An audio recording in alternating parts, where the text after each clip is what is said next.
이번 시간에는 2차 방정식에 대해서 간단하게 기본 개념만 살펴보도록 하겠습니다. 중학교 때도 2차 방정식을 배우고요. 고등학교 올라가서도 2차 방정식을 배웁니다. 근데 중학교 때 2차 방정식과 고등학교 때는 무슨 차이가 있고 어떤 내용이 추가되는지 너무 심오한 내용은 말고요. 기본적인 내용 위주로 한번 정리해 보도록 하겠습니다. 제목은 2차 방정식이고요. 부제가 있잖아요. 판별식과 근과 계수와의 관계.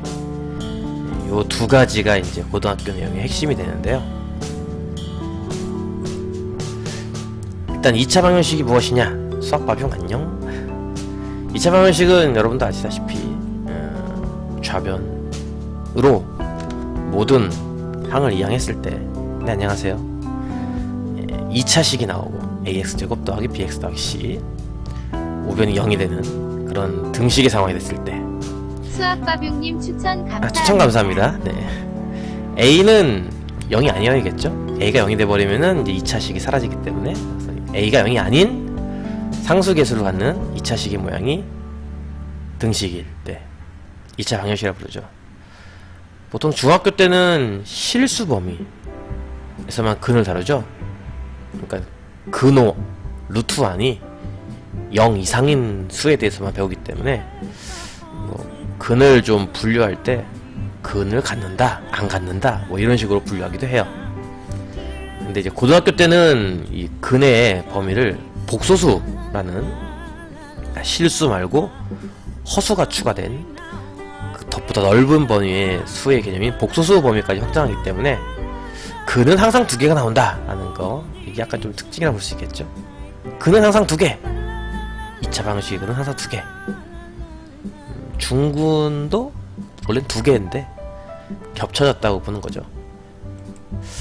아이고 넘어가 버렸네요. 하나가 2차 방정식 일단 풀어보자. 이거는 뭐냐면은 중학교 때 배웠던 2차 방정식이에요. 2차 방정식 중학교 때는 요거까지만 배워줬다. 방정식을 푼다라는 개념은 일단 뭐 주어진 식을 참으로 만드는 x의 값을 찾는 것, 이게 목표인데, 일단 기본적으로 이제 2차 방정식을 접했을 때는 먼저 인수분해가 되는가? 인수분해를 먼저 해보죠. 이렇게 몇 번 해봐요. 몇 번 해봐서 아씨 이거 될 것 같은데 안 되네? 안 되는 건가? 되는 건데 내가 못 찾는 건가? 이런 상황이 생길 때는 근의 공식으로 넘어가죠. 인수분해가 일단 되면은 편하게 풀 수 있는 반면에 안 되거나 혹은 못 찾을 때는 바로 근의 공식, 이 근의 공식까지 바로 중학교 때 배우는 거죠. 보통 2차 방정식에서 이제 일반적인 모양일 때는 위에 있는 공식, 이거 거의 뭐 이렇게 암송했을 거예요. 암송. x는 2a분의 마이너스 b 플러스 마이너스 루트 b제곱 빼기 4ac 이런 식으로. 이제 그거 말고 이제 짝수 계수 공식이라고 해서 1차항의 계수가 짝수 형식일 때 쓰는 공식이 또 따로 있죠. 사실은 위에 이제 b 자리에다가 이제 b, 2b, c를 대입한 뒤 약분한 거에 불과하기 때문에 사실은 뭐 안 외워도 그만이긴 한데, 어쨌든 뭐 중고등학생들 머리 좋잖아요. 뇌에 남는 영역을 좀 활용해 보는 거죠. 뭐 안 외워도 그만인데 외워두면은 그래도 약분 한 번 더 빨리 할 수 있다라는 거. 여기까지는 아마 중학교 때 배웠던 겁니다. 그럼 고딩 때 등장하는 2차 방정식은 무엇일까?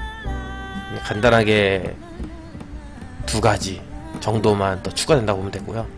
그 외에도 몇 가지가 들어갑니다. 가장 중요한 첫 번째가 바로 판별식 개념. 판별식이 뭐냐? 아까 얘기했던 그 근의 공식 있잖아요. 2a분의 마이너스 b 플러스 마이너스 루트에서 이 루트 안에 나오는 이 근의 공식 중에 근호 안에 나오는가, b의 제곱 빼기 4ac, 이 값을 d 판별식이란 값으로 이제 부르는데요.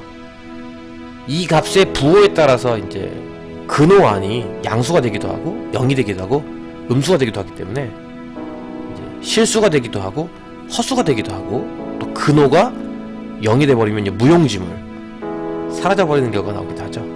그런 것 때문에 근의 개수에 또 근의 상태에 약간의 차이를 보이죠. 그래서 이제 판별식의 값이 양수다 하면은 보통 서로 다른 두 개의 실근. 근데 참고로 지금 말하는 이 판별식 양수 음수 따질 때는요, 기본적으로 A, B, C는 일단 실수여야 돼요. 예, 실수라는 가정하에 하는 겁니다. 허수일 때는 이 판별식을 못 써요. 허수일 때는 오로지 이 중근인 경우를 걸러낼 때만 판별식을 쓸 수 있지, 실근 허근은 못 걸러내요. 그래서 어쩔 수 없어서 이건 해봐야 돼 직접. 그러다 보면 이제 한 실근과 한 허근 이렇게 나올 수도 있거든요, 개수가 허수일 때는. 그래서 이제 그런 거는 일단 배제하고 실수 개수에 한정해서 본다면 근의 공식상 이 A 부분, B 부분은 어차피 실수기 때문에 나머지 부분 다 실수가 돼요. 오로지 이 근호에 따라서 이 수가 실수일 수도 있고, 그러니까 두 개의 실수일 수도 있고, 0이 돼버리면은 플러스 마이너스 0이기 때문에 무용지물, 그냥 없는 거나 마찬가지에서 하나의 실근일 수도 있는 거고, 또 음수가 돼버리면은 플러스 i, 마이너스 i라는 식으로 두 개 허근이 나오기도 하죠. 이게 이제 가장 핵심이 되겠죠. 요 커피색. 네. 일단 실수 개수라는 가정하에 방정식의 근은 이 d라는 값이 양수냐 0이냐 음수냐에 따라서 서로 다른 두 개의 실근, 서로 같은 두 개의 실근, 서로 다른 두 개의 허근, 세 가지로 나눠진다는 겁니다. 이런 거는 뭐 그렇게 어려운 건 아니니까 뭐 몇 번 하면은 다 외울 수 있는 수준이에요. 제가 어려운 내용이나 뭐 이런 것들은 최대한 뺀 거기 때문에 한 번씩 보면 다 이해할 만한 그런 수준이라고 생각을 합니다. 두 번째 내용은 이제 근과 계수와의 관계. 요거 같은 경우도 중학교 때 좀 학교에서 많이 하는 경우도 있더라고요. 학생들한테 물어보면은 일단 다 빠지긴 했는데 선생님이 이제 참고로 알아둬라 라는 식으로 수업을 한다고 하더라고요.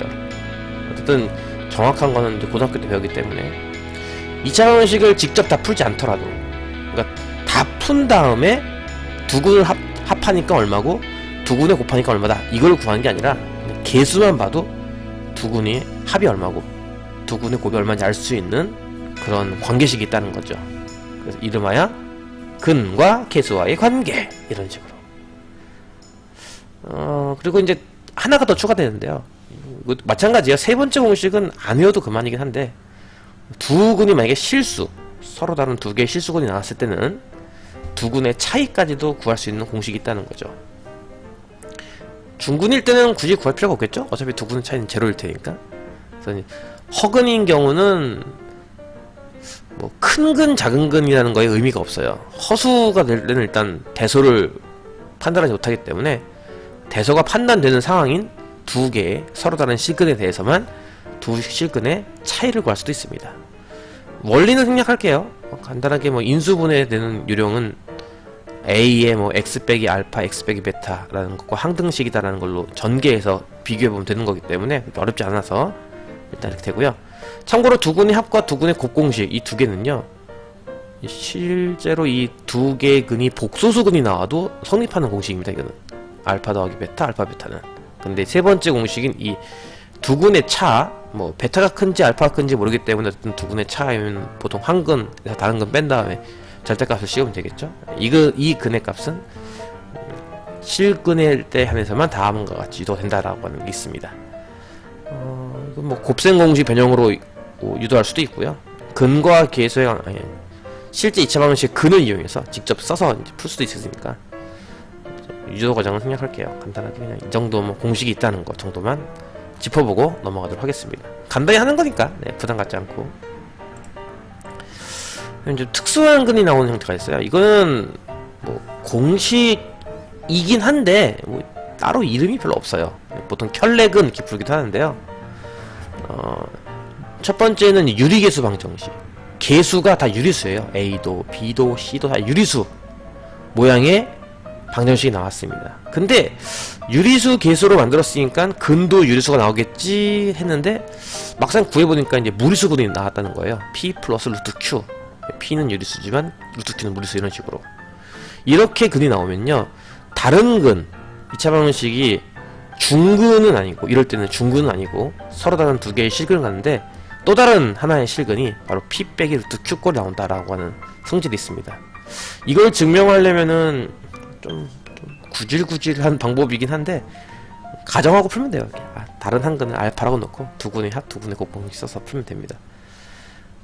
두 번째는 이제 실계수 방정식. 개수가 모두 실수죠. A, B, C가 모두 실수일 때요. 실수 개수로 만들었으니까 마찬가지로 실근 나오겠지 생각했지만 실제로는 이제 허수가 포함된 근이 나온다는 거죠. 허수근.